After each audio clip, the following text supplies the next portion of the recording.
Good afternoon, everyone. Welcome. Please note that there is closed captioning available for this lecture. If you need closed captioning, please click the CC button at the right bottom of your screen. It will give you the option to either show subtitles right at the bottom, or you can view the full transcript. You will also have the option to hide the subtitles if you decide that you do not need them. So please, let's just take a moment to adjust your settings. All right. Okay, we can go ahead and get started. My name is Maria Lopez, and I am the manager of film and lecture programs at the North Carolina Museum of Art. Thank you for joining us on this beautiful Sunday. If you're joining us from North Carolina, we have beautiful weather today. Feel free to share in the chat where you're joining us from. If you're not joining from North Carolina, we'd love to hear from you. And I'd like to welcome all of you to the North Carolina Museum of Art's 10th Weinberg Lecture of Egyptology. We're celebrating our 10th anniversary with a double program that commemorates two important milestones of Egyptology: the 200th anniversary of the decipherment of Egyptian hieroglyphs and the centennial of the discovery of King Tutankhamun's tomb. I want to mention that this lecture was made possible thanks to the Gerard L. Weinberg Endowment Fund. Before we begin with the lecture, I'd like to give everyone an overview of the agenda for today. Our two lecturers will present, and then we will have about 10 to 15 minutes for questions at the end. Please enter any questions you may have for our lecturers using the Q&A function or the chat box. And if possible, we ask that you please specify who the question is for, or if it is for both of our guests today. We will try our best to get through as many questions as we can. I would also like to let everyone know that the lecture will be recorded and made available on the NCMA YouTube page. And I will also be sharing the link to the recording with you via email. If you have any issues during the event, please let me know in the chat. And without further ado, I'd like to introduce the NCMA's Director of Research and the Curator of Ancient Collections, Caroline Rochelot, who will be introducing our two very special lecturers. Welcome, Caroline. Well, thank you so much, Maria, for the introduction and for organizing this lecture with me. As always, I am very grateful to Dr. and Mrs. Weinberg for their generosity, which makes this Weinberg Lecture of Egyptology possible each year. As Maria said, today's program is actually the 10th Weinberg Lecture, and we are celebrating two milestones in Egyptology at the same time. 2022 marks the 200th anniversary of the decipherment of Egyptian hieroglyphs, as well as the centennial of the discovery of King Tut's tomb. Today's lecture is thus a special program because we have two speakers joining us to celebrate these two events. It also means that our program will be a little bit longer than normal because of these multiple celebrations. Without further ado, let me introduce our very first speaker, a longtime friend and former roommate, Jackie J, who received her undergraduate degree from the University of Toronto in 2001 and her PhD in Egyptology from the University of Chicago in 2008. Jackie is a professor of ancient history at Eastern Kentucky University. Her research projects include work on ancient Egyptian literature, Demotic ostraca and graffiti, and women in the ancient world. Her talk, entitled From the Esoteric to the Mundane, the Rosetta Stone and Champollion's Breakthrough, will take us back in time when hieroglyphs had yet to be deciphered, and to that eureka moment that changed Egyptology forever. Jackie, the floor is yours. Thank you for joining us. Thank you so much. And I will take just a quick pause to make sure in the chat that there are no problems with either the PowerPoint or the audio at this point. Everything's good? All right. Sounds good on our end. Excellent. Okay. So thank you very much, Caroline, for this invitation to speak today in this amazing anniversary year. And thank you to all of you for joining us. I will start at the very beginning, which, as we all know, is the best place to start. And I'll start with the development of the hieroglyphic writing system. Conventionally, when we talk about the ancient past, we tend to make a division between prehistory and history, with prehistory being the time before writing and history being marked by the invention of writing. But that is, as is so often the case, rather an oversimplification, because we didn't magically go from one day when there was no writing at all to poof, the next day when writing had been fully developed. So in every civilization that developed writing independently, there seems to have been quite a long process of development.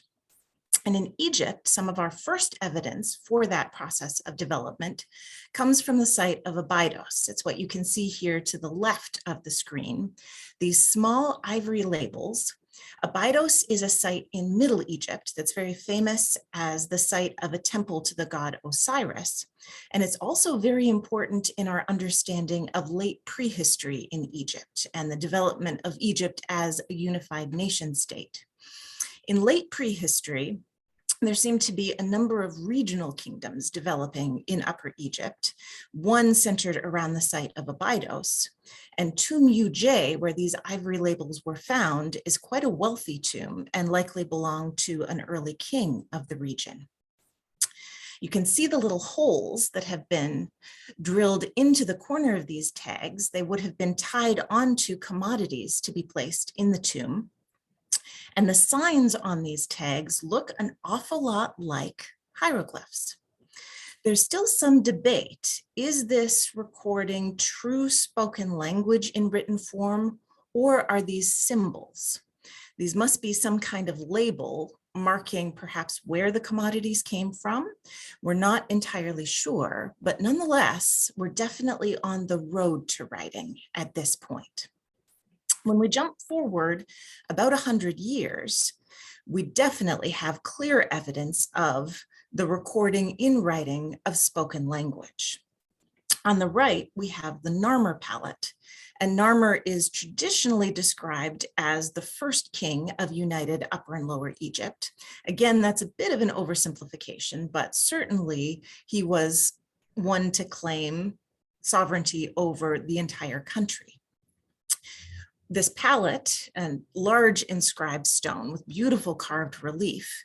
It's about 2 feet tall and it's in the Cairo Museum.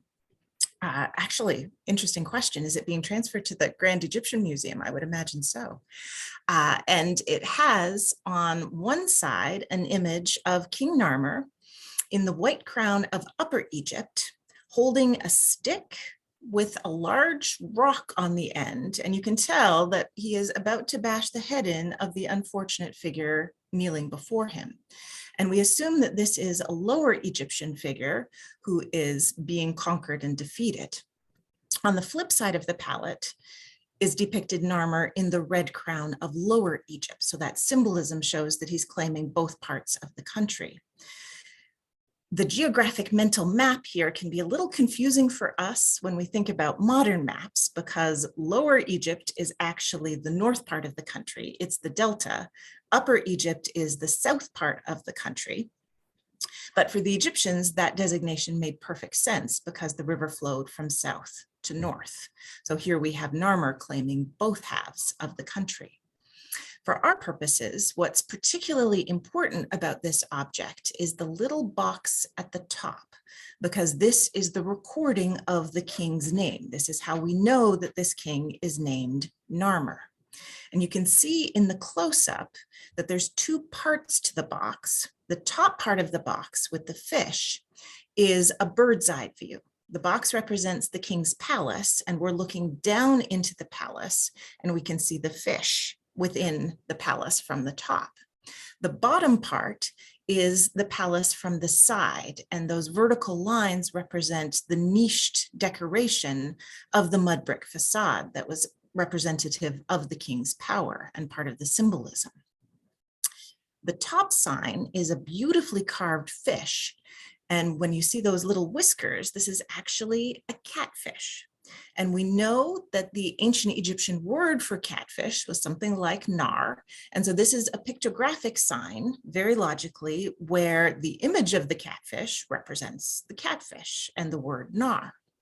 Seems pretty straightforward.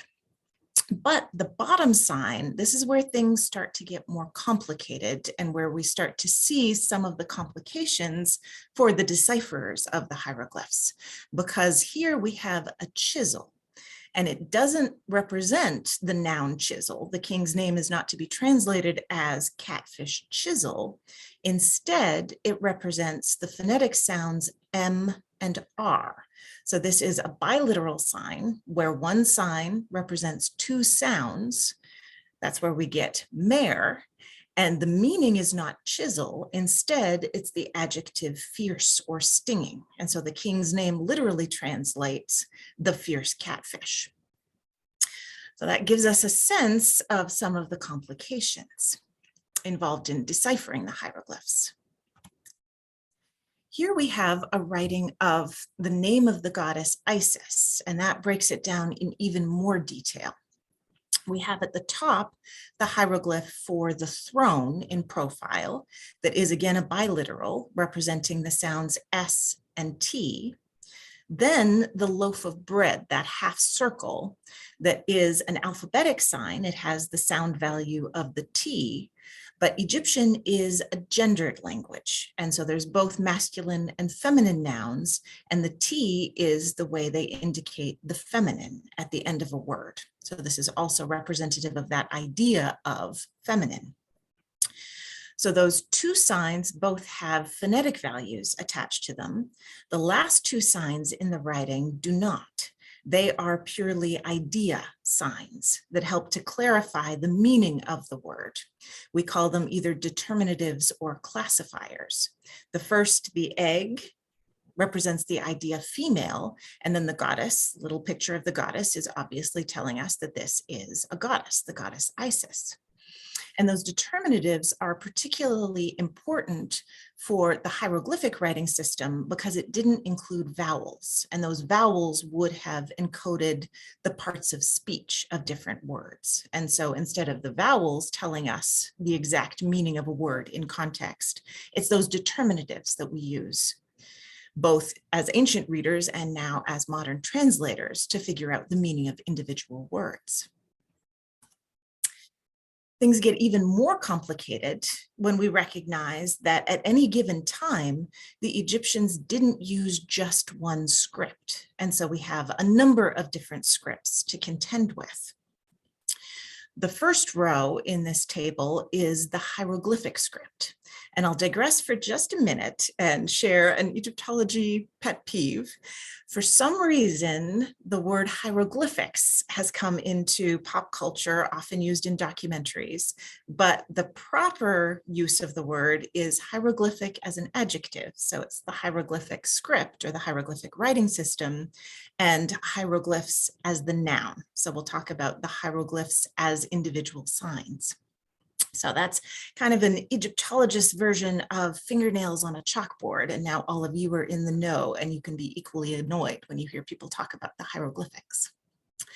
So our first column is a sign where we don't have a single sign representing just one or two sounds. Here, this is a triliteral where the single sign represents three sounds, what we call the round H, the P, and the R. The word keper. And this could be either the verb to be or to come into being or to become, or it could be the name of the god Khepri, who is a form of the sun god. When we move down the column, that next row is the hieratic script. And as I say to my students, imagine writing your lecture notes in hieroglyphs, all those beautiful and complicated birds and plants and animals. It's going to take forever to do anything that's an everyday kind of use of writing. And so virtually at the same time as the development of the hieroglyphic script, we saw a cursive version coming into being, the hieratic, that was used for more everyday purposes. So the hieroglyphic script was very formal texts. Hieratic was used for things that weren't as important and weren't intended to last for all eternity.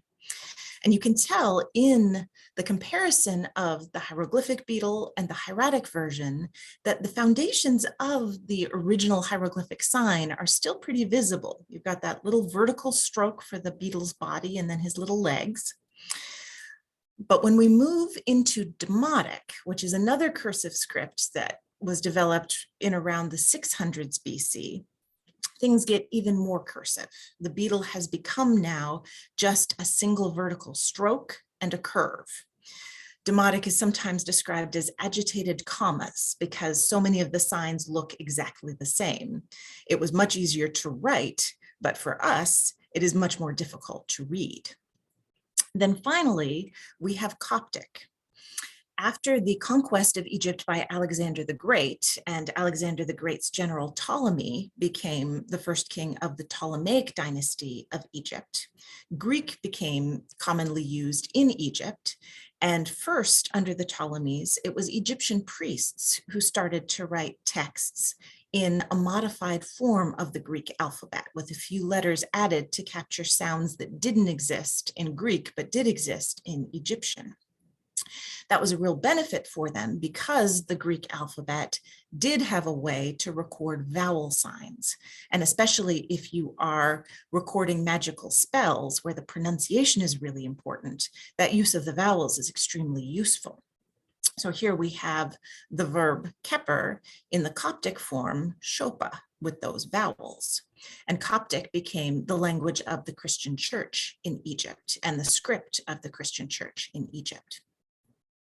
So that first column, we have a triliteral sign where one sign equals 3 sounds. The other 3 columns, we have true alphabetic signs where one sign equals 1 sound.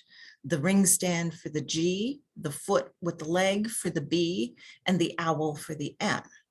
And so the Egyptians could theoretically have just used these alphabetic signs, but they didn't. And the host of hieroglyphs that constitute the full writing system between the sound signs that represent 1, 2, and 3 sounds, and then all of the meaning signs, that's where the complexity lies. If you go to Egypt today and have your name written in a cartouche, they're pulling out these simple alphabetic signs to write your name in that cartouche. And really, that's virtually what happened with the Ptolemaic kings when their names were written in ancient Egyptian hieroglyphs. Here are some examples of the different types of media that these different scripts tend to be used for. To the left, the top left, we have a really beautiful temple inscription. Here's the king making offerings to the sun god Re.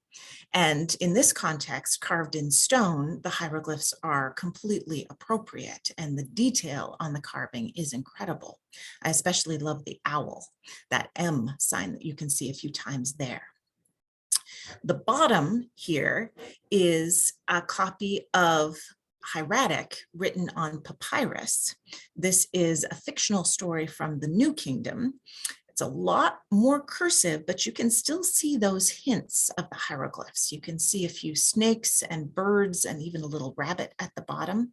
And this would have been written with a reed brush on papyrus with ink in a very calligraphic fashion. Then in the top right, we have a potsherd that records a Demotic script. And the potsherd is a very easily accessible and cheap form of writing material. It's kind of a post-it note of the ancient world in a sense. And it's used for everyday documents that aren't going to need to be kept for a terribly long period of time. So often letters and tax receipts are written in Demotic on potsherds. We have a lot of tax receipts from ancient Egypt written on potsherds. We'll go now from the very beginning with the ivory tags from Abydos and the Narmer Palette, now to the very end and the last hieroglyphic inscription. This comes from the very south part of Egypt, the Temple of Philae, that's now on the border between Egypt and modern-day Sudan. It was on the border between ancient Egypt and Nubia. and it was the site of a massive temple to the goddess Isis. And here we have not a raised relief, but rather a sunken inscription that somebody has chiseled in a hieroglyphic inscription into the walls of the temple. And this is dedicated by a priest of Isis named Esmet Akhom. The reason why hieroglyphs survived in the south part of Egypt longer than they did anywhere else and are preserved here in this last known hieroglyphic inscription is because of the continued activity of Nubians at the site of Philae. They had become Isis worshippers themselves and continued that native worship and the native culture long after it had been abandoned elsewhere in Egypt. And the real benefit here is that this inscription includes a date. So we can date it precisely to August of 394 AD, quite late in the Roman period. This is under the Emperor Theodosius. The figure is a Nubian god, Mandalus, and with this inscription, the priest is making a dedication to the Nubian god, Mandalus. So here we are at the end of the 300s, the end of the 4th century, and at least at Philae, a priest can still create a productive inscription in the hieroglyphs. When we jump forward just a few decades, we see a dramatic change, and our evidence shows that there's only a very hazy understanding of the hieroglyphs and the hieroglyphic system in the 5th century or 400s AD. And a very good piece of evidence to speak to that is a treatise by a man named Horapollo that is his attempt to explain the meaning of 189 individual hieroglyphic signs. Horapollo's biography is itself very hazy. There's a couple of men who might be candidates for the Horapollo who wrote the hieroglyphic treatise, but based on his name, we can tell that he's probably coming from a Hellenized Egyptian background. By this point in Egypt, there were many families where Greeks and Egyptians had intermarried, and possibly families where they were bilingual, speaking both Greek and Egyptian. And with Horapollo's name, he combines the Egyptian god Horus with the Greek god Apollo. So he's probably coming from a family with an Egyptian background, given his interest in the hieroglyphic signs. What's particularly notable here is that he does maintain some awareness of the true system. He doesn't really know how it works in terms of the grammar, but he does know that some of the signs do have a phonetic value, that it wasn't purely symbolic. And some of his interpretations were right, but some were definitely not. And so that's where, when later decipherers attempted to use Horapollo, they could be led astray. And even Champollion followed in Horapollo's footsteps with some of these incorrect interpretations of certain hieroglyphic signs. The cover page here is from a Latin translation of Horapollo. The text itself, as it comes to us, was written in Greek. And a manuscript of it was discovered on the island of Andros in the Cyclades in Greece in 1419. So this was a period of time in the Renaissance when Renaissance thinkers were fascinated with ancient Egypt and the esoteric wisdom that they thought came from Egypt. And so this discovery of a manuscript attempting to explain the hieroglyphs was absolutely earth-shattering for them and their understanding. And this Latin translation that appeared in print form had quite wide circulation throughout the Renaissance. And by the Renaissance, the phonetic understanding had been lost. Fascinatingly, though, there were several Arab scholars who were studying the hieroglyphs in the centuries preceding the Renaissance, and they maintained an awareness of the phonetic nature of certain hieroglyphs. This is a close-up of a manuscript from an Iraqi scholar working in the 9th, 10th century.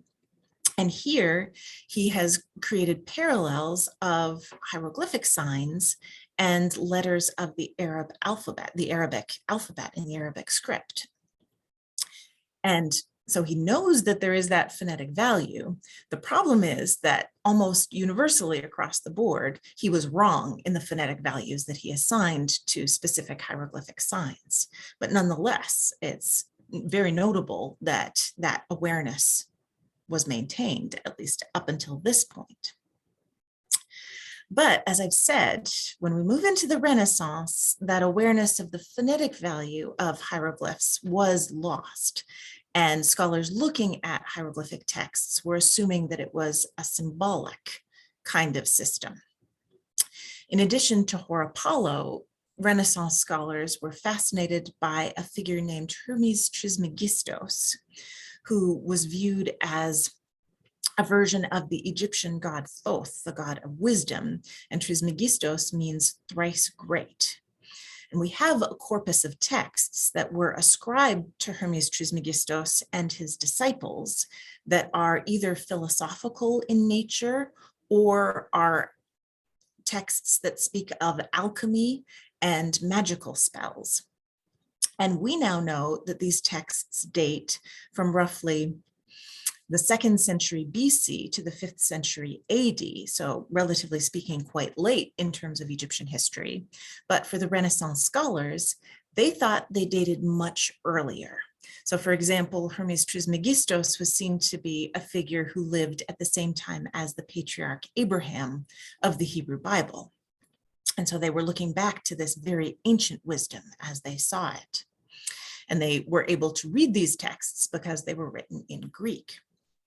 The floor mosaic here was installed in the Cathedral of Siena in Italy, and Hermes Trismegistos is the figure in the middle, looking decidedly un-ancient Egyptian, with several supplicants for knowledge appearing before him. And the text to his right is absolutely fascinating because in that text, Hermes Trismegistos is said to have had foreknowledge of the birth of the Son of God.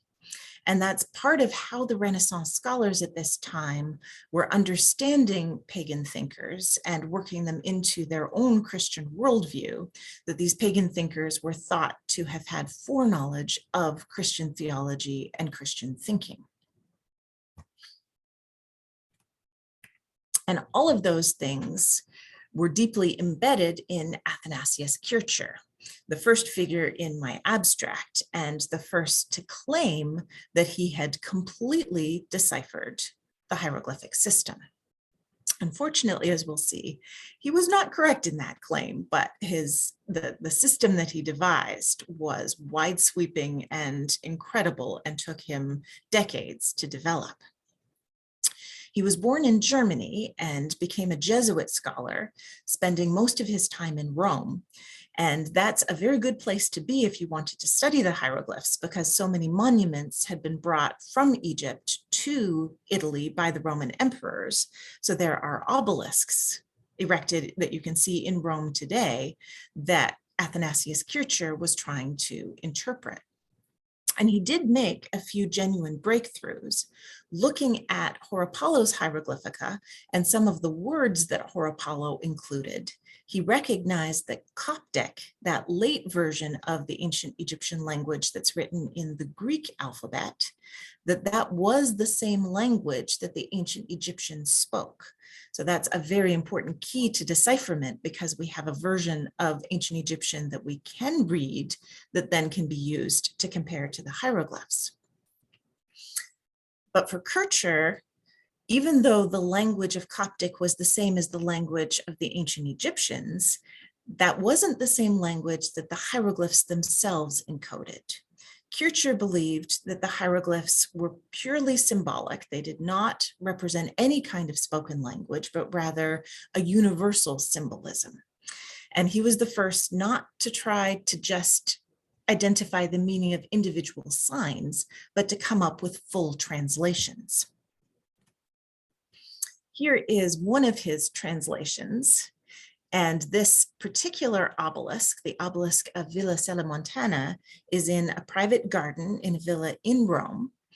And we now know that it is a monument that was erected on behalf of Ramses II, the famous king of the New Kingdom. So what is the quote unquote real translation is at the top.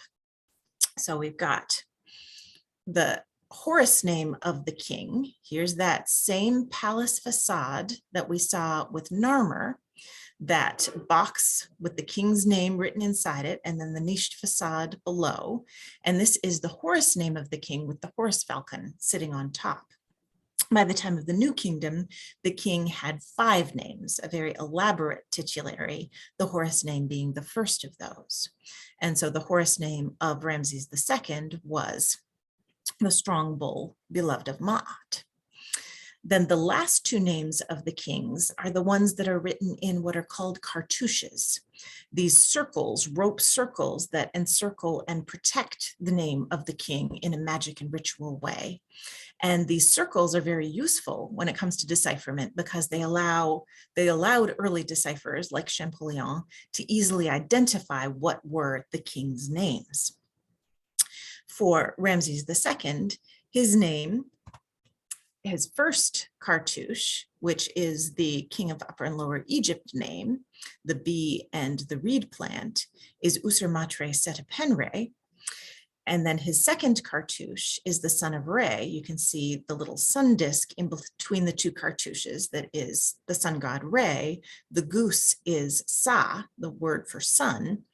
His then name Ramses, written in the cartouche beneath that. So that's what we now know this inscription to read. Kircher's translation is considerably longer and more flowery, starting out super mundane Osiris, concealed in the center of eternity. And for Kircher, he was heavily influenced by Neoplatonic philosophy, and he believed that the world was divided into hierarchical realms, with the top being the location of a transcendent deity. And for him, that sun disk at the top is supramundane Osiris.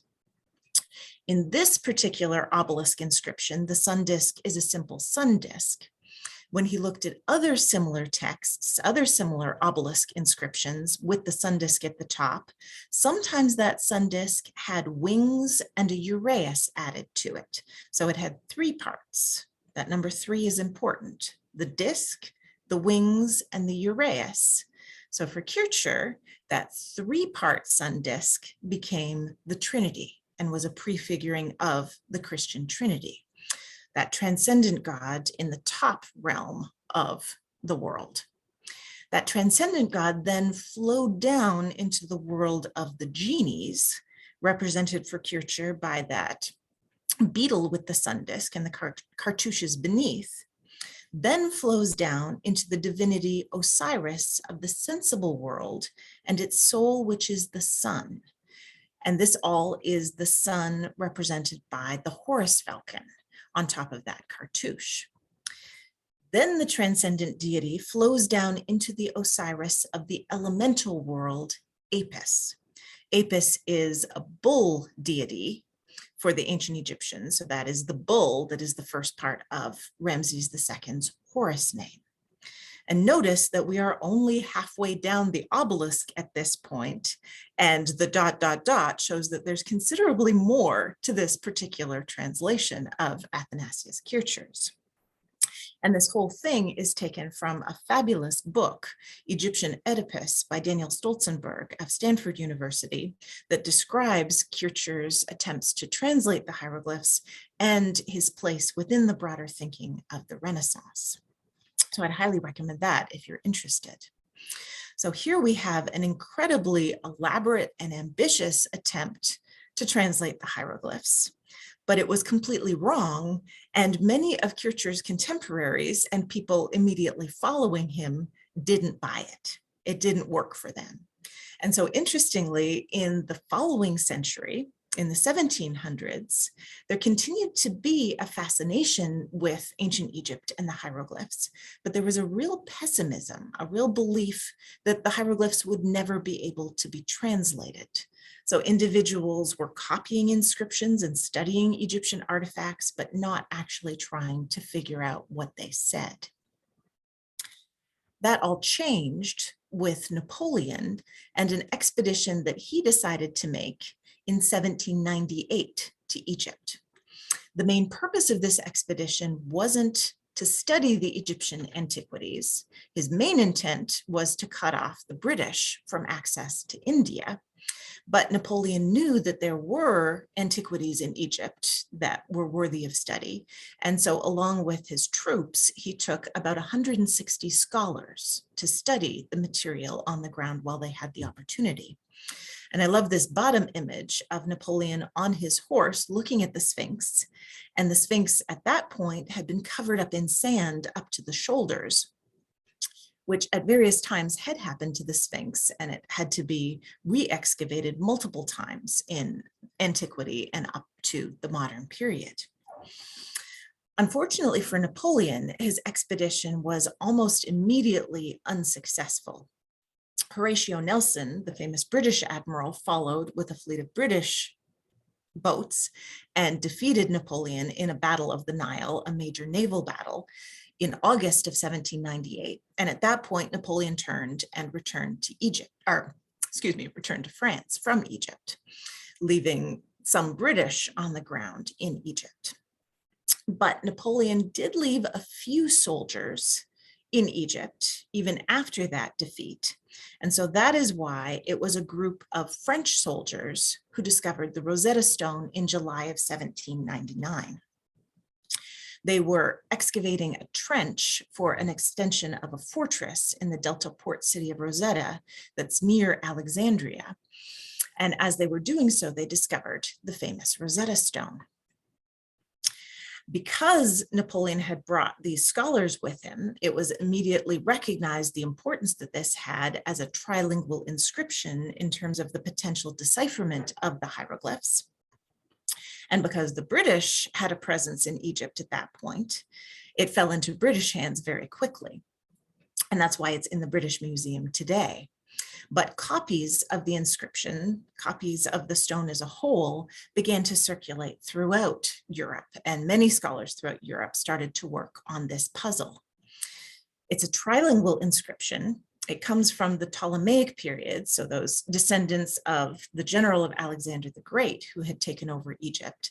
And so that's why we have a Greek version of the text at the bottom of the stone alongside the Demotic and the hieroglyphs. And because we have essentially the same inscription repeated 3 times in a text that we could read, the Greek, that then proved the key to decipherment.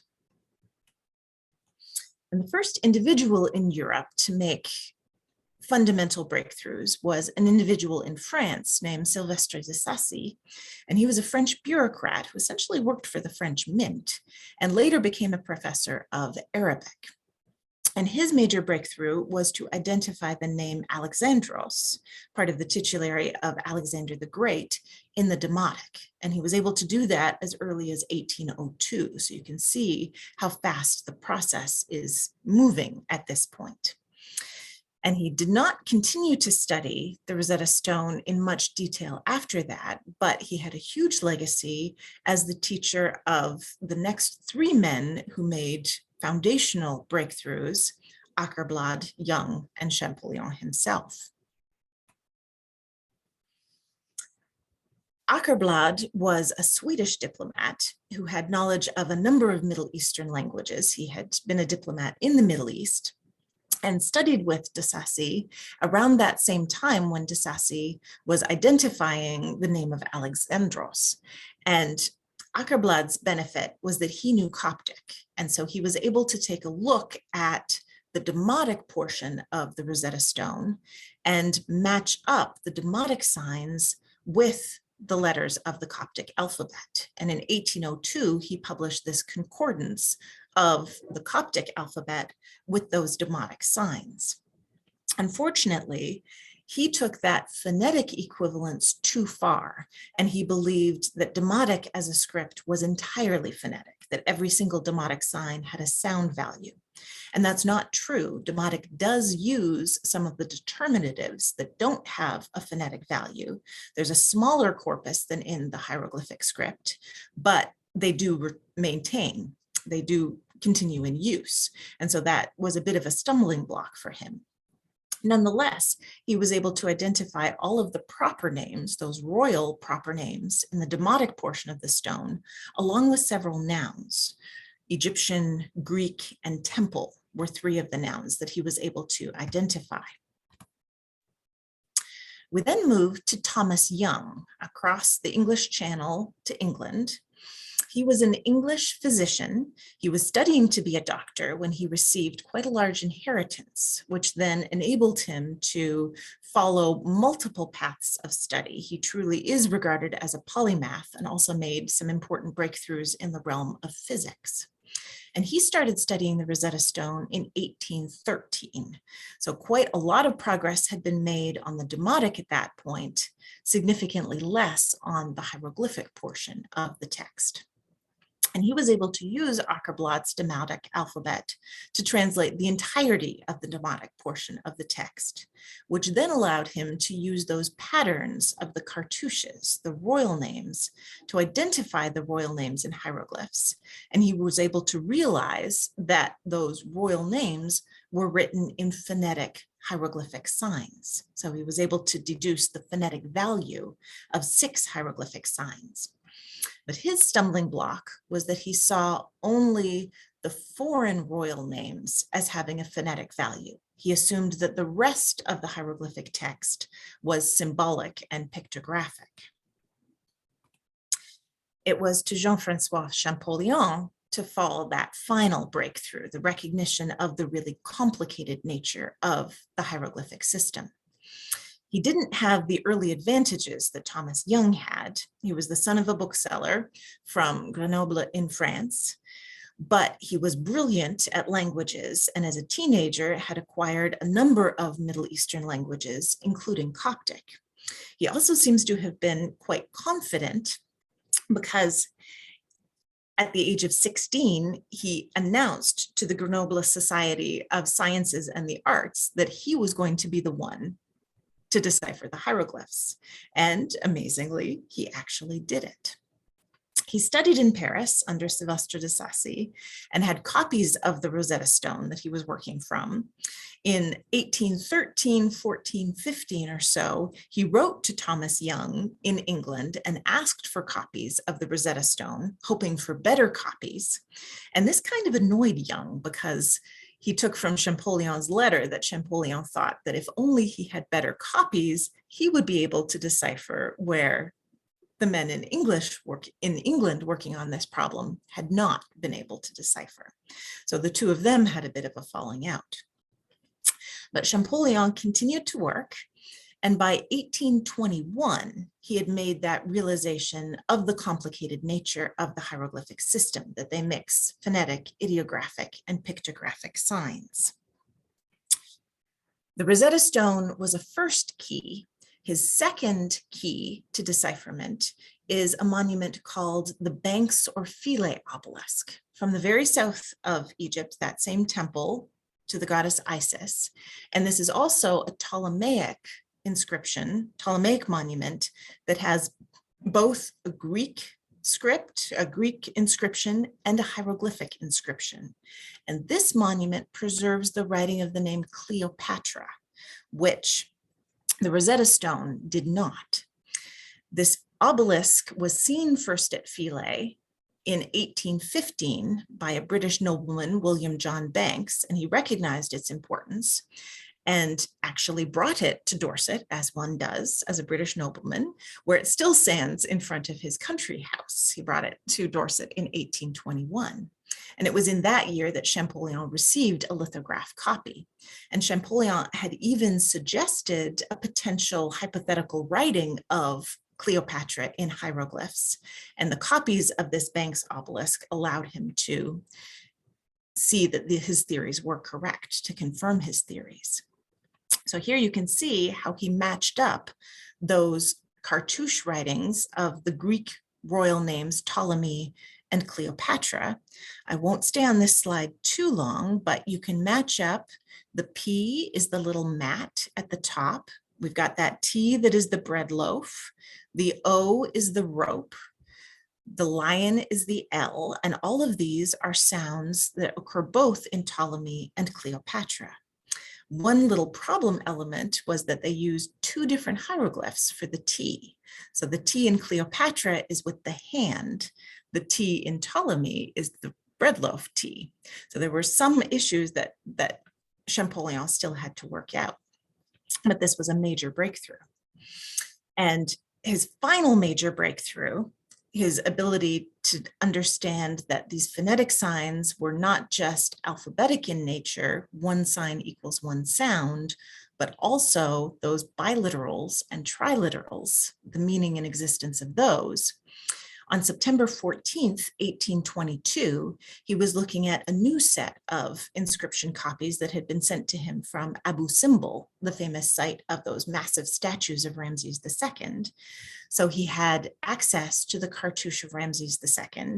He knew it had to read Ramses. And at the bottom of this cartouche, you can see the folded cloth that is the alphabetic sign for the sound S. He realized by comparing the Coptic verb misa, to bear or give birth, that that first sign, which actually represents three foxtails tied together, had to be the biliteral MS for Ramses. And this final realization, he was so excited that he then ran through the streets of Grenoble to announce to his older brother, "Je tiens l'affaire, I've got it." And then he fainted dead away. Over the next 8 days, he continued to refine his discovery, and 8 days later, on September 22nd, 1822, he read to the Paris Académie des Inscriptions et Belles-Lettres a letter in which he explained his understanding of the hieroglyphic system, that it was at the same time figurative, symbolic, and phonetic, in one and the same text, in one and the same sentence, and, if I may put it, in one and the same word. And this really is a very apt description of how the hieroglyphic system works. So with that foundation, over the next decade, he continued to study, he continued to publish and refine his thinking. And in 1831, he was appointed as the chair of Egyptian history and archaeology at the Collège de France, thereby a foundational moment in the development of the modern study of Egyptology as an academic discipline. Unfortunately, he didn't have very long to enjoy that office and position. He died of a stroke on March 4th, 1832, and he's buried in the famous Père Lachaise cemetery in Paris. Quite appropriately, the monument that was erected over him by his wife is an obelisk. So with his death at the age of 42, he had made the breakthrough that allowed modern Egyptology to be possible. In just a last couple of minutes before I turn it over to Emily and Caroline, I want to take just a couple of minutes to describe the Rosetta Stone itself, because that tends to get lost in the shuffle when we think about the decipherment. It comes from the Ptolemaic period. It was issued for Ptolemy V. So roughly in the middle of the Ptolemaic period. The famous Cleopatra VII comes at the end, and her father was Ptolemy XII. And this is a coronation decree that was issued in 196 by the Egyptian priests to say that, yes, we affirm Ptolemy V on the throne. He had come to the throne as a child of 5 in 204 BC, and so now at the age of 12, he was reaching his majority. And with this inscription, the priests are affirming that he is the king, they are acknowledging that he has granted them certain tax breaks, and they are promising to erect statues of Ptolemy V in temples throughout Egypt that will then be, offerings will be made to them. And so this is a characteristic feature of the Ptolemaic period, that the Ptolemaic kings recognized their need for the support of the Egyptian priesthood. And with this monument, the Egyptian priests are indeed recognizing Ptolemy V as king. And you can see here, this image is from the British Museum, that only the bottom part of the monument survives, that it would have been much taller with a curved top in all likelihood, and that figural depiction at the top. So I will just mention there is much further reading that could be had, but as a very accessible source, the New Yorker last November had an article, How the Rosetta Stone Yielded Its Secrets, that does a very nice job of laying a lot of this out. And if you simply Google New Yorker Rosetta Stone, this article is the first link. So if your interest has been piqued, I would recommend you look that up. And as Emily is speaking, if there are any questions that you have, please feel free to drop those in the Q&A. Thank you very much. Thank you very much, Jackie, for this wonderful lecture. I'm trying to pull up my notes here. And yes, hieroglyphics is a pet peeve of pretty much all the English-speaking Egyptologists in the world. So thank you for reminding our audience of that little detail. Like Jackie said, if you have questions, don't keep them in your head until you forget. Put them in the Q&A and we will get to them after the second lecture. Our second speaker today is a scholar I saw speaking at an online conference, as most conferences have been in the last 2 years. And regardless of being online or in person, I always take notes of interesting speakers and topics. And Emily Smith-Sangster was one of those people I took note of. Emily is a PhD candidate at Princeton University in the Department of Art and Archaeology. Her current research focuses on questions of gender, identity, and landscapes as manifest in the funerary practice of the New Kingdom.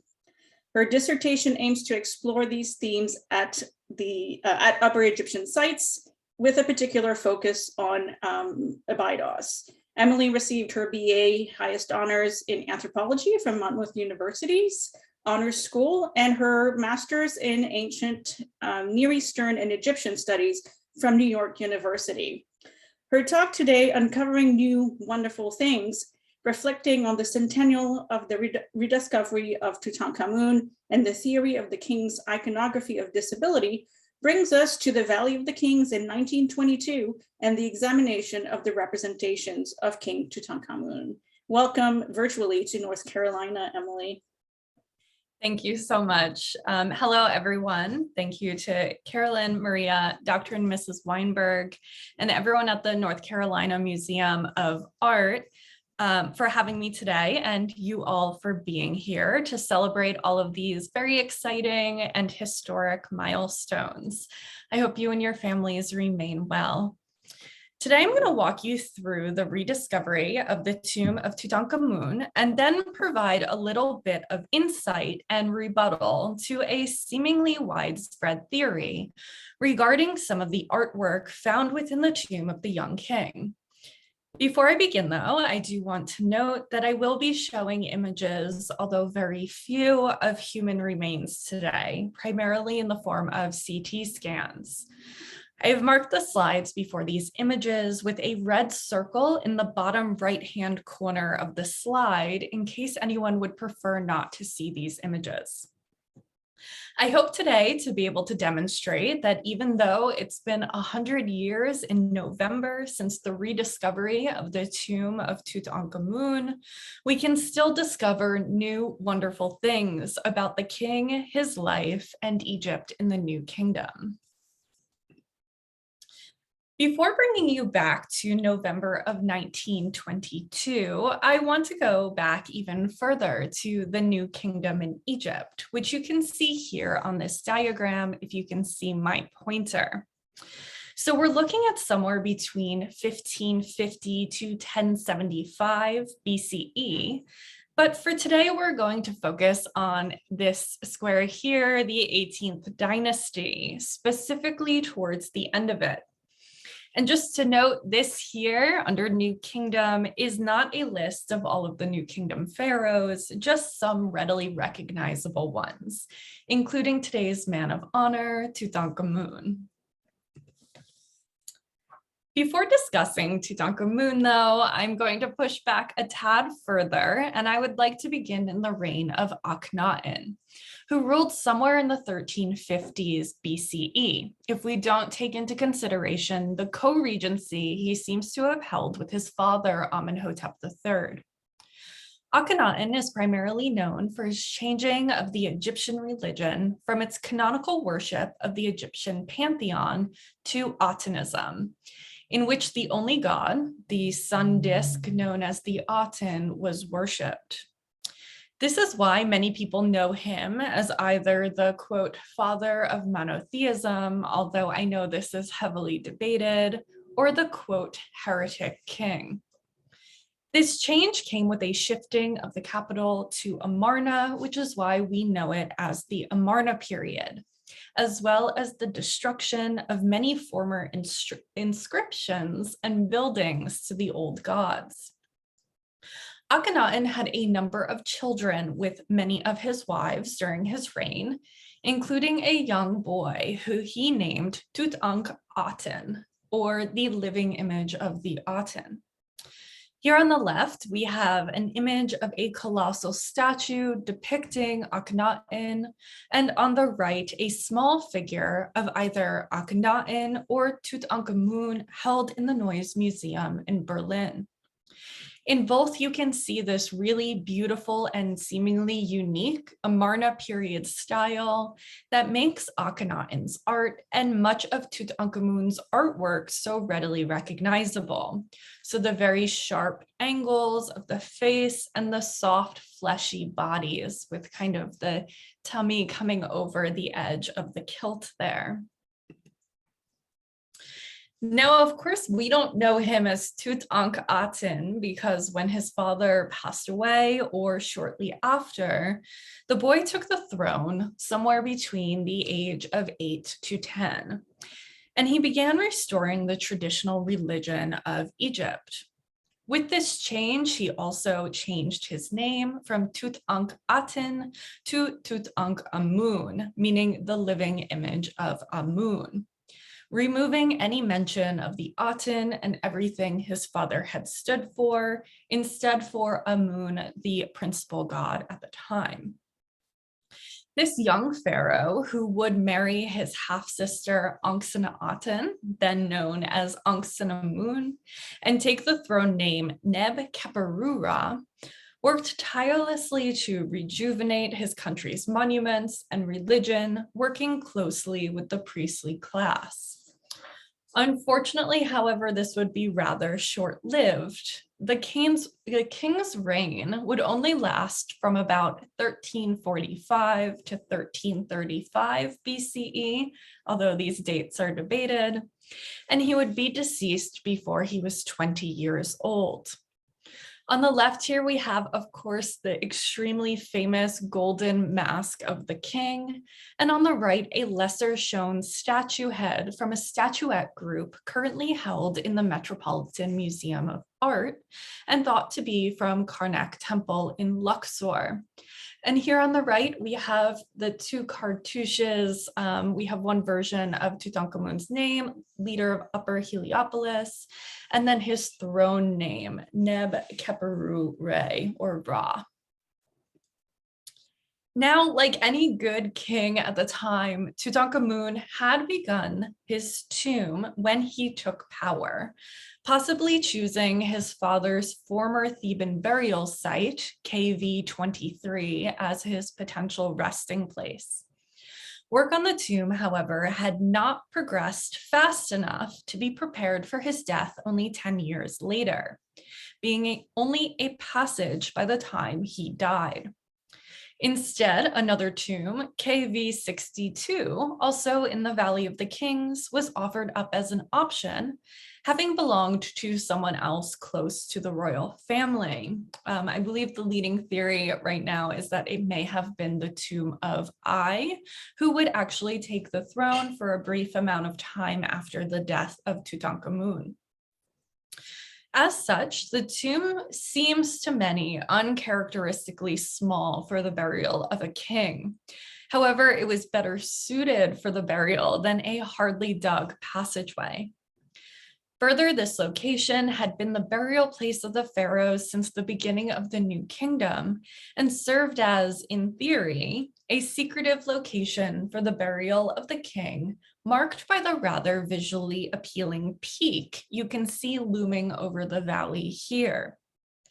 Due to the sudden death of Tutankhamun, it appears that much of the material interred with the king may have originally belonged to other individuals as well. He did not, however, rest peacefully until 1922. It appears that robbers broke into the tomb within 5 years of it being sealed, and again 10 or so years later. While damage is done to the sealed doors, as well as to some of the items in the antechamber, which had been tipped over and thrown about in the search for precious materials, the robbers appear to have been quickly foiled both times and the tomb resealed. Moving forward in time, finally to 1922, we can come across Howard Carter, a British Egyptologist who actually had gotten his start using his artistic talent to record the walls of tombs and temples as a teenager. He has been digging in the Valley of the Kings now for 5 years under the funding of Lord Carnarvon, who you may know or whose home you may know from Downton Abbey. He's been digging here with little luck. In fact, some Egyptologists at the time believed that the valley had been completely exhausted. While Carnarvon was ready to pull his funding, Carter convinced him to fund one final season, convinced that the tomb of a little-known king, Tutankhamun, was just out of reach. Carnarvon agrees to one last go. The morning of the rediscovery, November 4th, 1922, seems to begin with a water boy. And this story and many of the items today may be familiar to you if you were able to see the Tutankhamun Treasures of the Golden Pharaoh touring exhibit, which unfortunately had to be prematurely shut down in 2020. The young man was said to be tasked with bringing amphorae of water to the site for the workers. In order to stand them up, the amphorae had a pointed base, so he had to dig into the ground a little bit to place them. It was during this digging, or possibly during a break in which he was poking around in the sand, that this young boy was said to have found a hewn stone stair, which would later be found to lead down to the tomb of Tutankhamun. As Egyptologist Christina Riggs points out, there's shockingly no evidence for this story in Carter's journals. He was notorious for a sparkly discovery story, but it may be backed up by an agent of Carter's who organized his North American lecture tour. So there is some foundation to this story. The story of the water boy has also become linked with this photo here of 12-year-old Hassan Abd el-Rasul, who was photographed wearing one of the pectorals of Tutankhamun after it was excavated. It's unclear if Rasul was the water boy from the story or if this is a history mashup. Upon being alerted to the discovery, though, Carter and his men excavate 16 steps down, finding a sealed and stamped doorway, and it does appear that their last season has paid off. Carter wires a message to Carnarvon on November 6th about the discovery and awaits his arrival on the 24th to continue further excavations. On the 26th, the excavations reach a second doorway at the end of a long filled corridor. It is here that Carter makes a small breach in the upper left-hand corner of the door. This is where he peers into the tomb and later recalls, quote, "Darkness and blank space, as far as an iron testing rod could reach, showed that whatever lay beyond was empty and not filled like the passage we had just cleared. Lord Carnarvon, Lady Evelyn, and Calendar stood anxiously beside me, waiting to hear the verdict.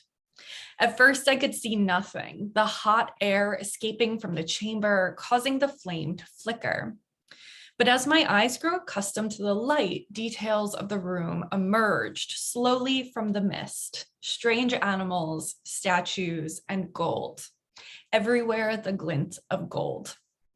For the moment, an eternity it must have seemed to the others standing by, I was struck dumb with amazement, and when Lord Carnarvon, unable to stand the suspense any longer, inquired anxiously, "Can you see anything?" It was all I could do to get out the words, "Yes, wonderful things." And they had indeed found some wonderful things. What it appears they have found was a 4-room burial chamber made up of an annex in the upper left-hand corner here, the antechamber, which connects to the passageway, the burial chamber, and then the treasury in the bottom right-hand corner of this drawn map. He does note that there was evidence of a former intrusion, as we know, but destruction is minimal. The chambers are filled with grave goods, decoration, and of course, the body of Tutankhamun, which has not only been nested within his coffins, but also within a series of golden shrines, which has been drawn out by Carter on the right here. And it's from these shrines that we get the famous image of the centuries-old rope with the official mud seal of the Theban necropolis still intact, holding the shrine closed here on the left. Here are just some images from the interior of the tomb, which have been colorized since they were taken, demonstrating the richness of what was found inside, including the dismantled chariots of the antechamber here on the left. To the right of the chariots, a lovely turret-headed bed, a number of stools and caskets, and then my personal favorite item here on the right in an image from the treasury, the Anubis Shrine. As you can see here, the items are not at all displayed today in the manner in which they were originally intended to be deposited. Of course, these items were never meant to be seen and displayed outside of the tomb, but also a number of the items were ritually wrapped in linen, like Anubis here, creating another level to the sacred objects that have often been ignored in settings in the past. And here we have another view of that same shrine, but also placed next to the notes of Carter, which are available online as part of the Griffith Institute, and they are open access, so I highly suggest you peruse if you are interested. To note here again, while the Anubis has been photographed with the shroud, and you can see the remnants of some black ritual liquid that have been poured over. The shroud was not seemingly included as an important piece in the drawing by Carter. And from what I understand, much of the linen wrapping was recorded and then discarded. So it's interesting to consider how much of the information from the tomb of Tutankhamun we are now missing.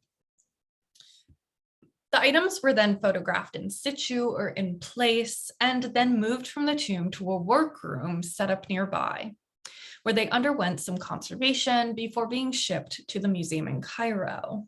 So here we have a photo of Carter wrapping up some of the items for transport with some of his peers. And then the removal of some of the items after packing on their way to the workroom. As you can see, this drew a rather large crowd, and this was slow-going and tedious work, so much so that it actually took a full decade to fully remove everything from the tomb, although this was also affected by some outside political and social dramas. You can see here on the right, though, why it may have taken so long, with many of the items seemingly in a chaotic mass on the floor of the tomb, much of which was due to those earlier robberies I mentioned. And then here, just to note, we have that first red circle for human remains, although these will be the wrapped remains of the king. While the material excavated from the tomb captivated and still captivates audiences around the world, the body of the king has had an interesting and in many ways extremely invasive afterlife, becoming the focus of medical professionals, paleopathologists, biological archaeologists, and non-specialists alike. While the primary focus for a long time was how did the king die, a secondary focus developed, a fixation on the state of the king's body, a state that was not what many people had expected originally. Tutankhamun's body showed signs of a number of injuries, indicators of many illnesses, genetic markers of familial inbreeding, and at least one leg-based disability. I should begin with the acknowledgement that although we're able to tell what occurred pre and post-mortem, the body of the king was absolutely brutalized by Carter. He had been covered in a ritual black liquid, which had not only secured many of the sarcophagi to one another, but also the body to the bottom. And Carter ended up scraping him out to remove the body. In order to remove the famous golden mask, his head was removed with a knife and photographed with the decapitation extremely evident to any viewer, and even clearer to modern scans. While this had a significant effect on the body, it does still appear that the king possessed a number of bodily conditions that were not the result of this absolutely brutal postmortem treatment. In many ways, the state of his body made the study of Tutankhamun more appealing to many, or very appealing. While some believe it's because people didn't expect, and I quote, such a frail young individual, end quote, to be the king, an interesting observation made by Patricia Clavin in a 2019 article suggested that the, quote, body was unearthed at a time when society was still recovering from the impact of World War I. Most of the war casualties were also entombed far from home, and their bodies never returned. The discovery that Tutankhamun was only a boy king and that his body carried multiple injuries after his mummy was unwrapped in 1925 captured the imagination of people mourning their war dead or nursing injured loved ones. Modern publications also seem to harp on this or some form of this idea that Tutankhamun was, quote, just like us, and not impervious to injuries, illness, and difference, which seems to be an attractive hook for many who flock to information about the young king. And here we just have an example of some of those academic headlines about the body of the king, all of which focus on attempting to diagnose an illness, identify a disability, or highlight some trauma to the body sustained pre and post-mortem. Tutankhamun, in many ways, has received more medical attention than many of us could expect to see in 2 to 3 lifetimes. What I want to focus on here, though, is the result of the examination of the king's feet and legs, which has been the locus for the discussion of the king's disabilities. It does appear from some of the scans that the king had a fracture to a leg, although possibly post-mortem, as well as a shifting of the foot, which you can see in the bottom left-hand picture here, which may be the result of poliomyelitis, a clubbed foot, or possibly cerebral palsy, as has been suggested by some scholars. I focus on the bottom limbs here because this is when we can shift into a discussion of the misinterpretation of Tutankhamun's artwork, which, as you will see, deals primarily with these questions surrounding the legs and feet. The result of these analyses was the presumption that the identified, quote, differences in the tomb of Tutankhamun, primarily the change in his foot, must have been so pervasive in his life and rule that they must have been reflected in the material culture of his tomb. An obsession that very much reflected the incorrect idea, often still seen in scholarship today, that a, quote, disability seeps into every aspect of an individual's life and identity, becoming the primary characteristic of that individual.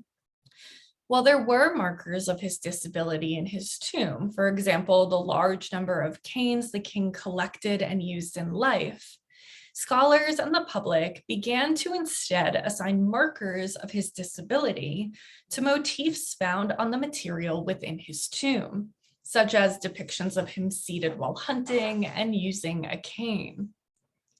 You can see here some evidence of that from some popular sources.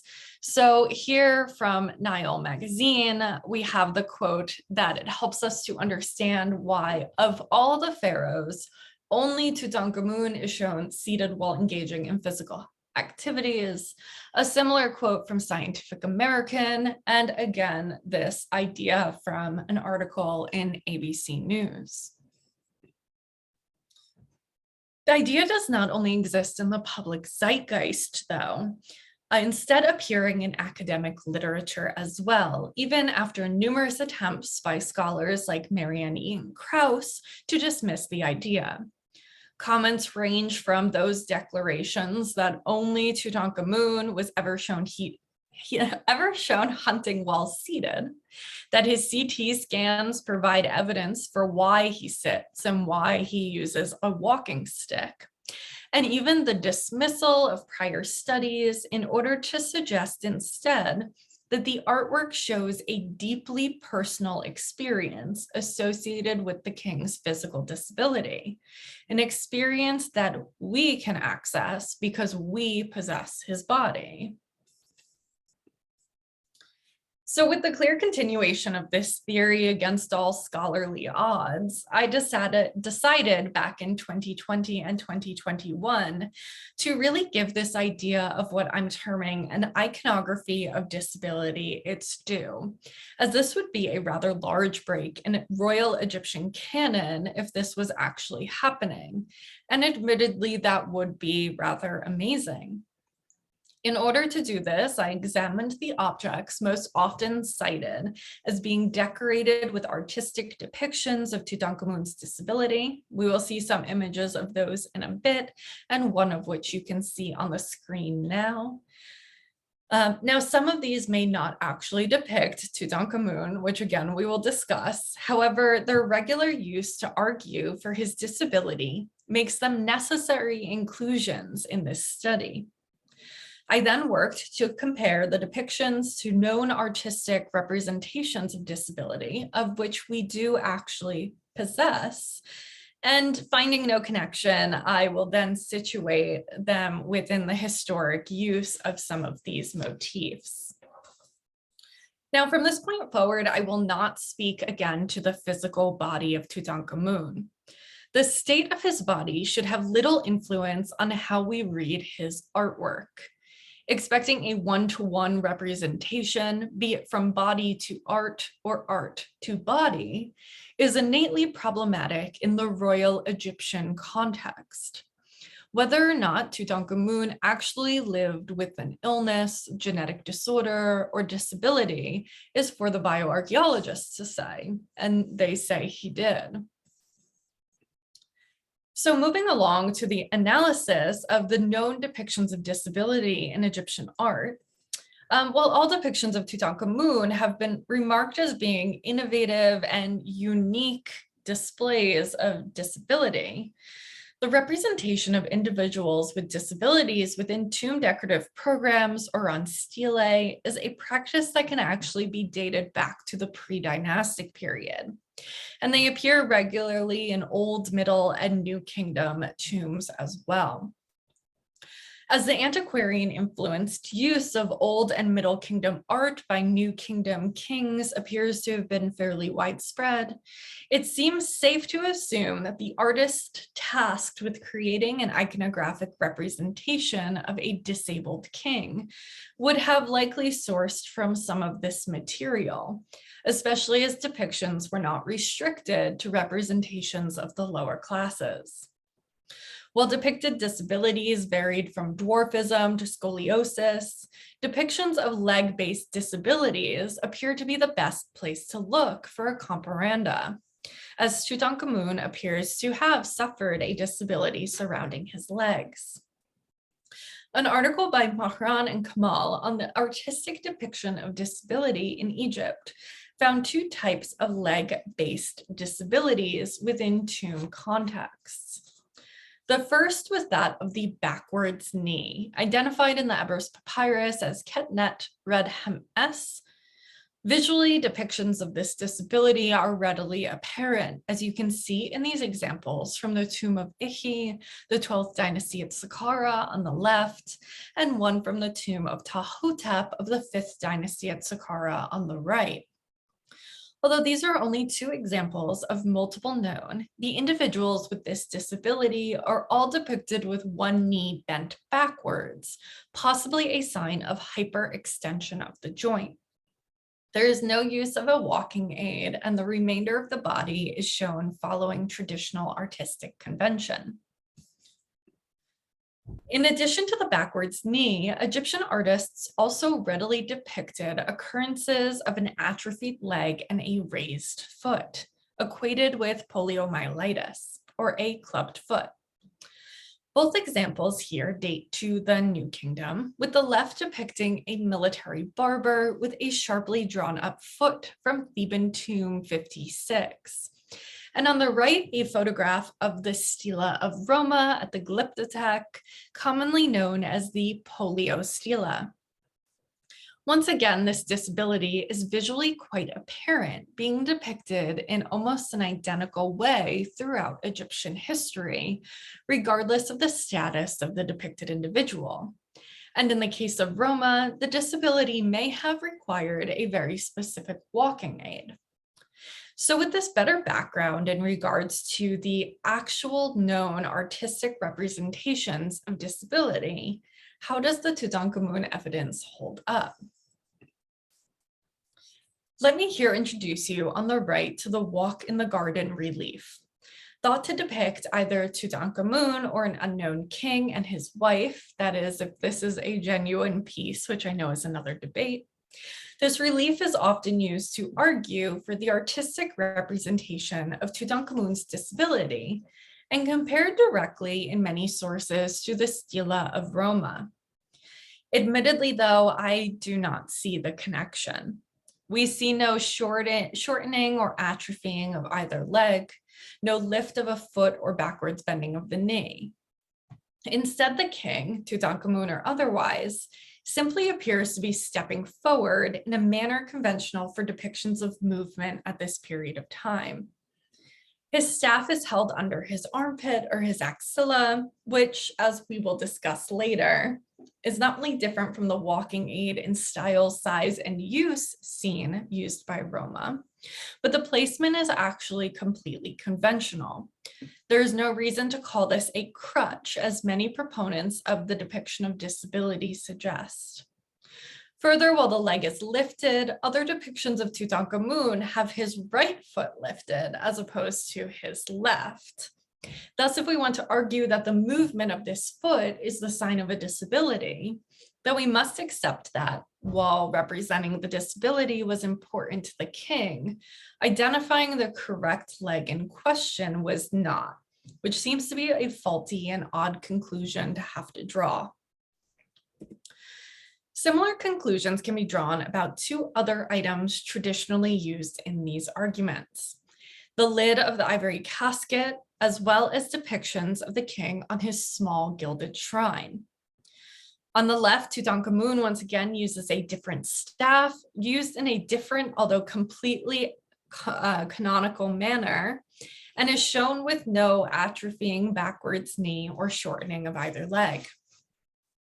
Further, while an interpretation has been suggested as recently as 2021, there is no reason to read the image on the right as anything other than a depiction of post-Amarna intimacy. I completely reject the idea that this is somehow showing Akhenaten standing in as a walking aid for her husband. Further, these images are supplemented on the exact same object by depictions of the king walking and standing completely unaided. So how can we understand these depictions if he necessitated support to remain standing at all times? Extrapolating this outwards to other items, how can we understand depictions of him on his chariot or those from his tomb which show him unsupported? This is not to say that he did not have the agency to choose to be shown supported in some scenes and not in others. This is simply to say that there is nothing here to suggest anything but artistic canon. When we look to the depictions of Tutankhamun seated, as we see here on the side of that same ivory casket from before, we can find no comparanda in the known depictions of disabilities from any period. Further, the depiction of Tutankhamun is completely conventional. Do we chalk this up to a disability that is invisible on the exterior, but artistically suggested by his seated position? Why should we? What evidence exists for this outside of his physical remains? From what I see, there aren't any. So where do these images come from? Are they really brand new imagery created by Tutankhamun? Actually, the answer to this is quite easy, and it lies in the artwork of earlier kings. Starting with the image of the seated hunter, even a preliminary analysis of the known artistic corpus shows that the composition is by no means original to the art of Tutankhamun. So if you ever see a Nat Geo article or a friend say that Tutankhamun was the only king shown seated while hunting, you can correct them now because the truth is pretty obvious. The composition appears in the royal sphere as early as the reign of Sahura in the Old Kingdom, a relief of which you can see on the left here, and continues moving into the private sphere by at least the Middle Kingdom. This on the right is a drawing demonstrating exactly that from the tomb of Khnumhotep II at Beni Hassan. Both men are shown fouling while seated, and no alteration can be seen to the convention of their legs or feet. Both men pull the long rope of a clap net, which would ensnare waiting waterfowl. And moving closer in time to Tutankhamun, the image of the seated hunter with a bow was also used by Amenhotep II, his great-grandfather, who was highly regarded for his power and archery skills. We can also possibly see it in depictions of Tutankhamun's father, Akhenaten, as well, as has been proposed by Raymond Johnson. Even Akhenaten, whose art gets its own mess of body and illness-based analysis, utilized this completely conventional image of status and royalty. I should also suggest that the act of pulling a bow while seated is supposedly significantly more difficult than doing it while standing. So we should question if perhaps this was a motif of great physical power. And the image of the seated king continued on, hunting and otherwise, well past Tutankhamun. Images that have never been used to argue for an art or an iconography of disability, even for kings like Siptah, who from bodily analysis, we know possessed a very visible clubbed foot. Thus, the question must be raised further that if an iconography of disability had been created and adapted for Tutankhamun, why wouldn't it be used by Siptah as well?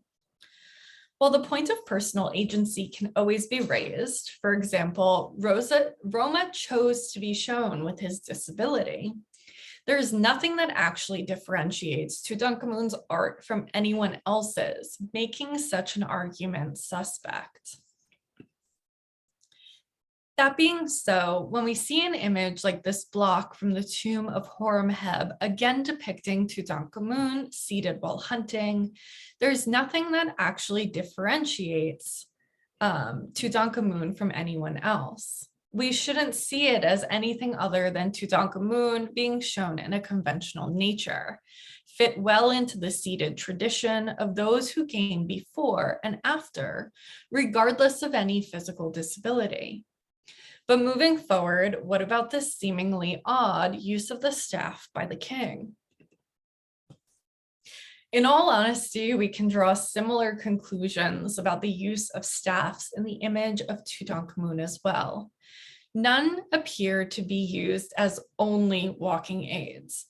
nor are they different in placement or design to conventional staffs of authority or position, which is very common in Egyptian art throughout all periods. The positioning of the staff in the hand or in the axilla is conventional, and according to Lobel and Nunn, Harper, and many other scholars, these balancing positions with 1 foot flat or 1 foot drawn back as if stepping are actually indicative of states of leisure or status rather than a physical disability. To further emphasize this idea that depictions demonstrate strict adherence to these conventions of staff usage, their artistic portrayals can be compared to the staff from the Polio Stila, which appears to be intrinsically different in style and form. Both of the depictions of Tutankhamun show a staff that comes no higher than just above the shoulder when completely straight. While this would have been useful as a walking aid, the staff seen on the Polio Stila comes to well above the shoulder when rested in the axilla, terminating well above the head of Roma if completely straight.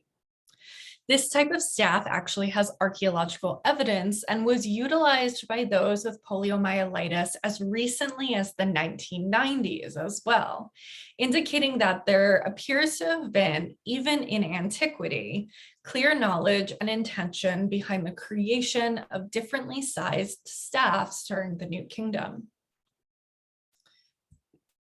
What is clear from this analysis is that the, quote, unique and unconventional representations of royal disability that have been willingly accepted as personalized portrayals of the realities of Tutankhamun's condition are all actually completely conventional depictions of the king that utilized iconographically typical indicators of status.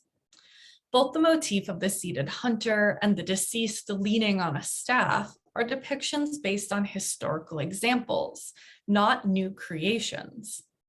The use of these conventional depictions should be seen as an attempt by Tutankhamun's artists to situate the art of the king within a wider history of royal portrayal and perhaps more importantly, to place his art and rule in conversation with those of the kings who came before.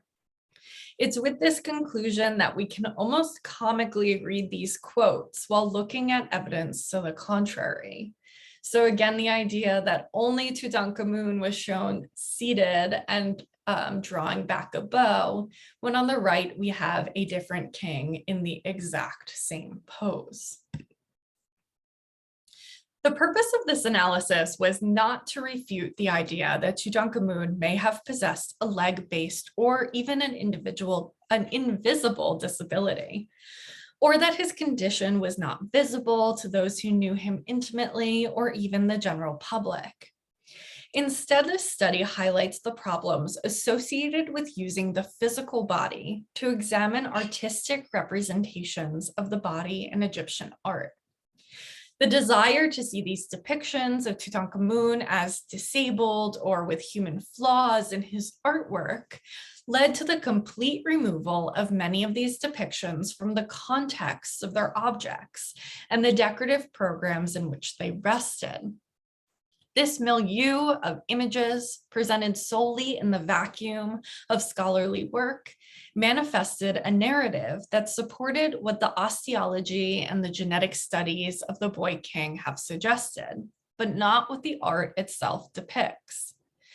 Further, it should be noted that the assumption that the body will provide the key to the art has pushed the study of actual depictions of disability to the back of the conversation, due to the inability to associate the images of lower class disabled individuals with a physical body, and thus with a scientific conclusion. And that's really a shame because there are so many amazing scholars doing really important work on actual depictions of disability. By cleaving the study of the royal physical body from that of the artistic body from this point forward, future studies of true disability in ancient art could assist in bringing to light the Egyptian methods of depicting human difference be it through backwards knees or dwarfism, and the seemingly positive reception of such disabilities throughout the history of ancient Egypt. This brings me to my last point, and perhaps the most important, the continuation of this idea that Tutankhamun was in some way artistically portrayed as disabled seems to be rooted in the issue of approaching a lot of this data from a modern and ableist perspective, which again says that when given the choice to do so, a disabled individual must have been depicted with their disability. To what degree does this perspective inform the scholar, even subconsciously, that the things we see biologically or osteologically would be or should be visible in the way someone like Tutankhamun, even as a royal, would be represented or viewed, when we know people today who have the same disabilities or genetic markers and aren't required to be depicted as seated all the time or any of those portrayals? Why do we expect him to be shown as unable to stand? What do we subconsciously expect to see? Why would Tutankhamun be perceived differently from those who came before and after, disabled or otherwise? He was still the king and still infallible. And in what ways does our obsession with King Tut, his body, and knowing every intimate aspect of his life, lead us to paint an unrealistically personal view of who we think he was and what we think he felt physically and emotionally? Thank you so much for your time and attention. I'm happy to take questions in a moment, but I've just included my email here in case anyone has any questions that we don't get to. Thank you again. Thank you so much, Emily, for this wonderful talk. Again, Jackie as well. So if you have questions, put them in the Q&A and the chat. Maria is sort of feeding them to me, and I will be fielding them to the speakers. Please note to whom the question should be addressed. Sometimes it's obvious, but sometimes it is not. And let me go see what Maria is sending me. We have a question that's probably for Jackie. Is there a reason why some hieroglyphs are chiseled out or chiseled in? So high or low relief? And that's an artistic convention. The high relief is a lot harder to do, and because you're cutting away the background and then carving in all of that detail, and it tends to be used for scenes that are indoors, and you've got the shadow that isn't as prominent, whereas the sunk relief, if you're outdoors, you can see it very dramatically, but the sunk relief is a lot easier. And so, Caroline, you can correct me if I'm wrong, but I think it's in the hypostyle hall with Seti and Ramses where they started in raised relief.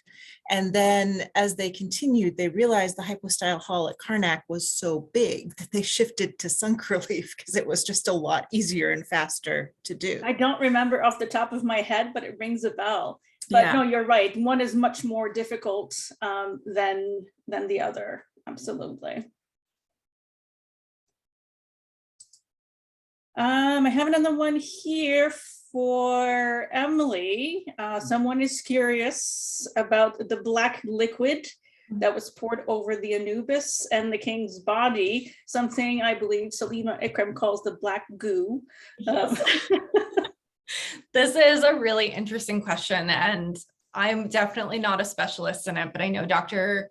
I think Katie Fulcher at the British Museum has been working on analyzing this black ritual liquid, or I like Black Goo as well. So I would highly recommend that. They do amazing blog posts on it. I would go look that. I'm happy to give a link to that as well. But it appears to be something to do with the ritual surrounding the funeral, some sort of, I know it's been suggested that it can mark a point of transformation too, especially when poured over the body. So it appears to be one of those things where it's physical remains of a ritual that maybe we don't fully understand at this point yet, but there's some really amazing work being done on that ritual liquid. And we were talking about this for those of you who attended the many lectures we had for golden mummies, that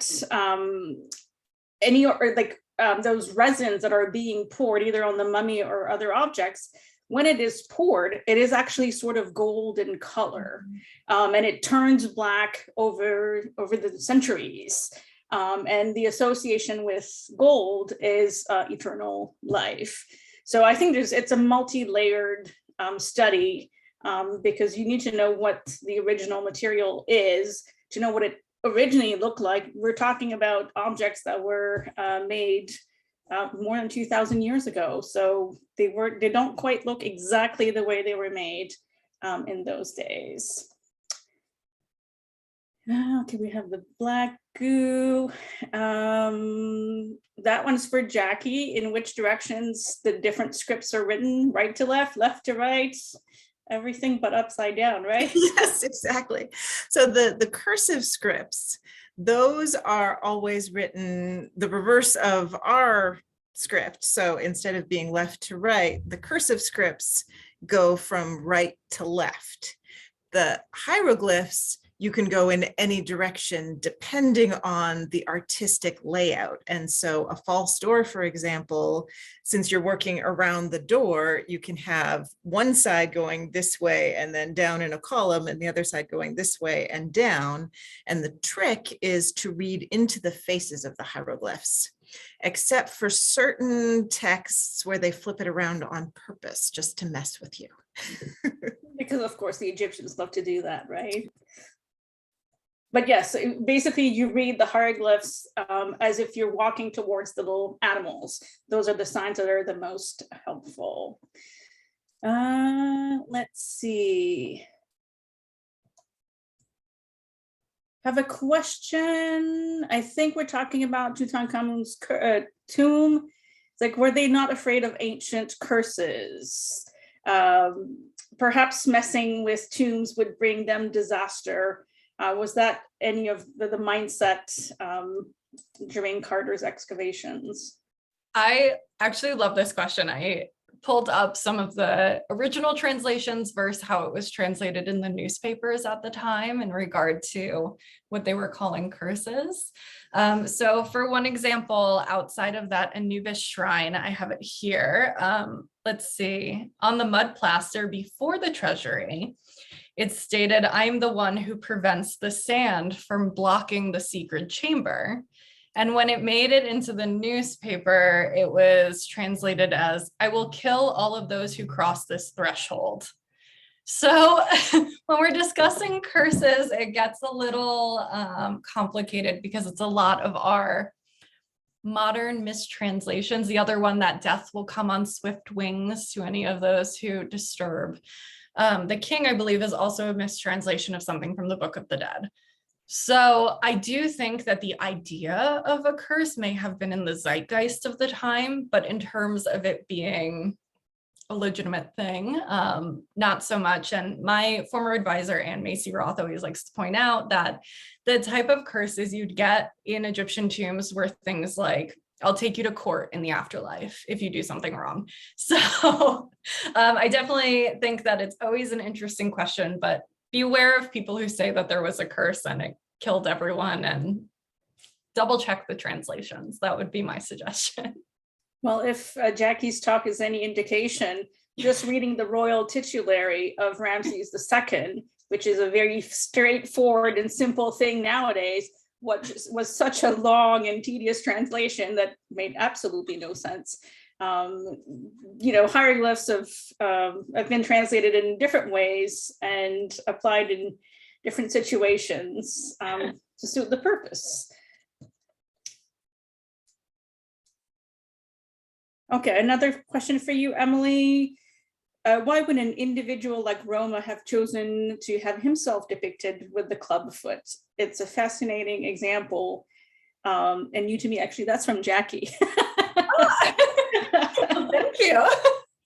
It's a really interesting question, and it's something that I actually think there's a scholar, his name is Kyle Jordan, does some really amazing work on the depiction of and kind of the understanding of disability in ancient Egypt and the ancient world. And it is an interesting question, right? Because we're always told they were depicted in this idealized form.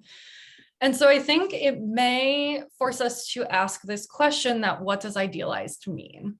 You know, are we looking at it as, oh, it's a disability, so that's not the idealized form? Some people have said, oh, well, he was a foreigner, but he's shown very Egyptian. So I feel like that's kind of almost a lazy excuse as to why he would be shown that way. But I genuinely don't know. I think it's a really interesting question. And I'm sure there's probably more examples that either don't survive, obviously, or that we may just not be aware of at this point. You know, the study of disability in the ancient world is comparatively new, and I think it's a really important thing that needs to continue. And there's some great scholars doing it right now. Jackie, actually, I have a question for you. And you sort of touched upon this in your talk. It's like, has it only been 200 years since the Rosetta Stone was discovered? I think the answer is it's not quite discovered, it's deciphered. Yes. Remind us of when it was discovered. So it was discovered in 1799 as part of Napoleon's expedition and the cadre of soldiers and scholars that he had taken with him. But it was 20 years after that, a little over 20 years after that, that it was deciphered. And so it didn't take that long between the discovery of that key and the ability to decipher that had clearly stymied people for so long. So the importance of the Rosetta Stone and that Banks obelisk that had the bilingual inscription of Greek and hieroglyphs really can't be understated, that we needed that key. There's lots of things popping on my screen. Maria is copying and pasting. All right, let's see. Let's go back to the king being depicted. I wonder too if the king that would, hold on, if I were the king, that I would tell the artist not to depict me with a clubbed foot. Is there any sign on the royal ego, quotes, that would have affected the truth? It's an interesting question. And I do, again, go back to this idea of like, what does it mean to be represented as an idealized form? You know, if Roma's seeing what he's depicting as an idealized form, is disability necessarily something that has to be cut out? Or is it the fact that he is the king, he's in a position that has now been the status quo for thousands of years. And so you draw from history in that case, and you have a ton of histories to choose from. So it may not have even popped into his mind that anyone would even think to depict him that way or anything like that. Obviously I don't know, we don't have records of this type of stuff, but I wonder if it would have even come up as a conversation. You know, we depict the king in a very specific way. Tutankhamun is the king, and so he gets those motifs.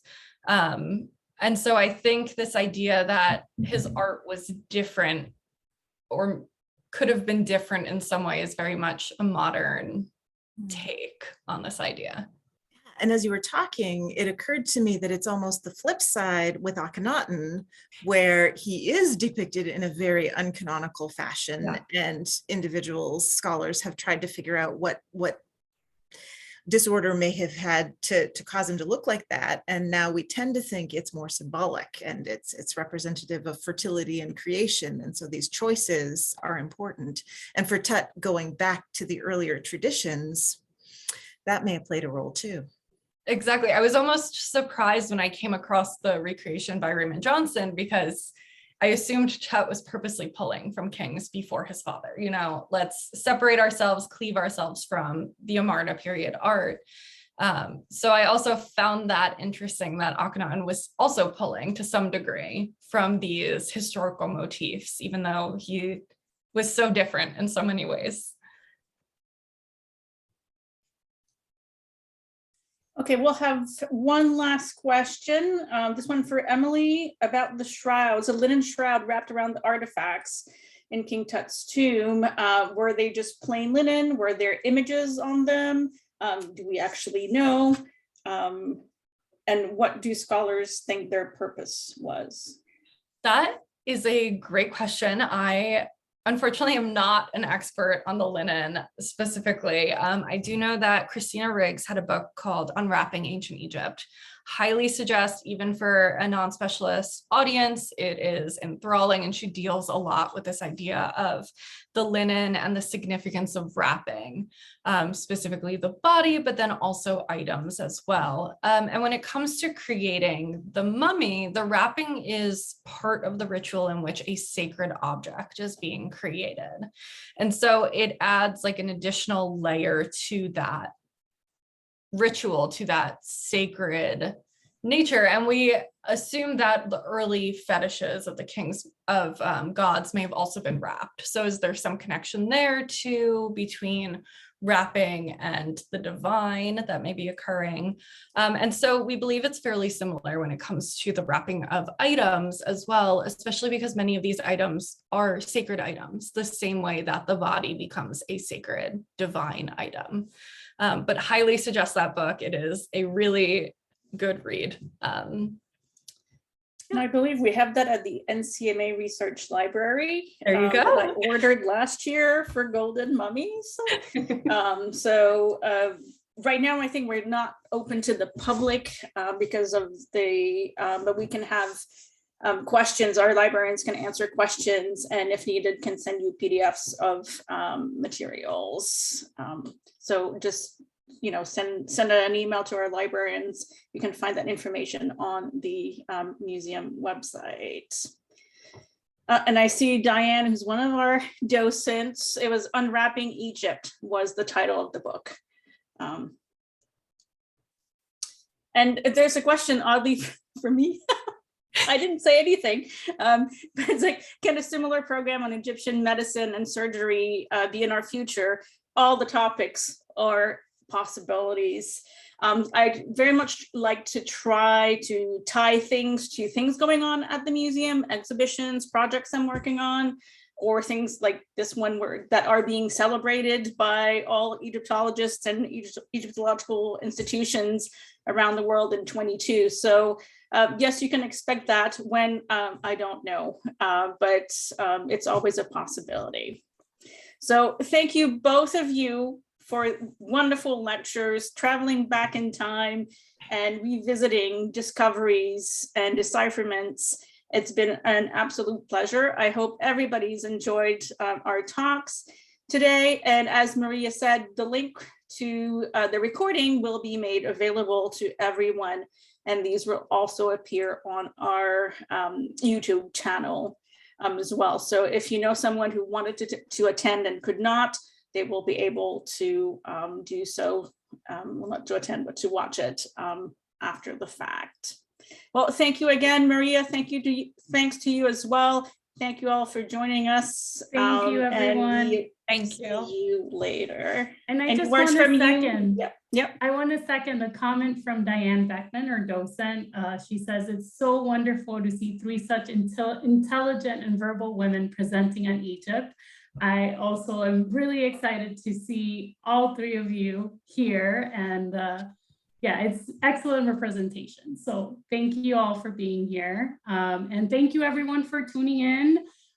We appreciate your support and hope you continue to join us virtually, or if you're in North Carolina, visiting us at the museum and checking out our new exhibitions and our permanent collection. Thank you, everyone. Oh, and thank you, of course, to Emily and Jackie for such a fascinating lecture. I was, the whole time as you both were talking, I was thinking how wonderful a full-length documentary on this would be. It's so fascinating. And thank you, Caroline, for being a fantastic moderator, as always. And I hope everybody enjoys the rest of your Sunday. Thank you, everyone. Thank you. Thank you. Bye-bye.